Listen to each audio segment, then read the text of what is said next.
কোটা সংস্কার আন্দোলনকারীদের সঙ্গে আলোচনায় বসার আহ্বান জানিয়ে প্রধানমন্ত্রী শেখ হাসিনা বলেছেন, তাদের জন্য গণভবনের দরজা সব সময় খোলা। আর কোনো ধরনের সংঘাতও চায় না সরকার। দুপুরে সরকারি বাসভবন গণভবনে অনুষ্ঠিত এক আলোচনায় আটক সব শিক্ষার্থীদের মুক্ত করে দেওয়ার নির্দেশনার পাশাপাশি আশ্বাস দেন প্রতিটি হত্যাকাণ্ডের সুষ্ঠু বিচারেরও। মারুফ রিপোর্ট।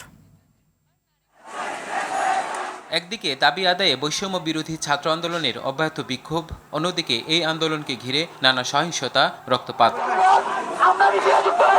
চলমান এমন অবস্থায় আন্দোলনকারীদের সঙ্গে আলোচনায় বসার কথা জানালেন প্রধানমন্ত্রী শেখ হাসিনা। পেশাজীবী সমন্বয় কেন্দ্রীয় নেতৃবৃন্দের সাথে বৈঠকে একই সঙ্গে দাবি পূরণের আশ্বাস দেন তিনি। 100 গ্রাম রাঁধুনি হলুদ বা মরিচের গুঁড়ার সাথে 2টি এবং 200 গ্রামের সাথে 4টি রাঁধুনি স্বাদ মেশালি ফ্রি।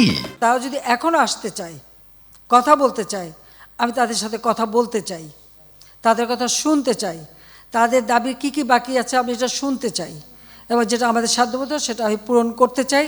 আমি এই সংঘাত চাই না। আমি কখনোই আমার দরজা বন্ধ করিনি। গণভবনের দরজা খোলা। যখনই এই আন্দোলনকারীরা কথা বলতে চায়, আলোচনা করে সমাধান করতে চায়, আমি তাদের সাথে নিজেই বসতে রাজি। বিশ্ববিদ্যালয়, স্বায়ত্তশাসিত প্রতিষ্ঠান ও সরকারি প্রতিষ্ঠানে প্রস্তাবিত পেনশন ব্যবস্থা বাতিলের ঘোষণাও দেন সরকার প্রধান।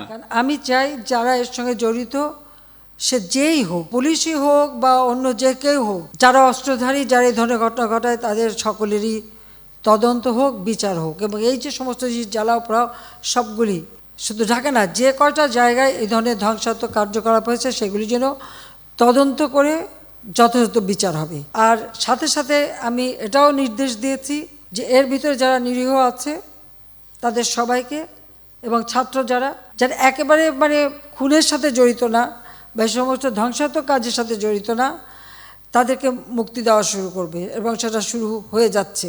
এর আগে চলমান পরিস্থিতি নিয়ে শুক্রবার রাতে গণভবনে জরুরি বৈঠকে বসে আওয়ামী লীগ, যেখানে চলমান বৈষম্য বিরোধী আন্দোলনের সমন্বয়কদের সঙ্গে বসে পরিস্থিতি শান্ত করার নির্দেশনা দেন আওয়ামী লীগ সভাপতি ও প্রধানমন্ত্রী শেখ হাসিনা। মারুফ রেজা, RTV, ঢাকা।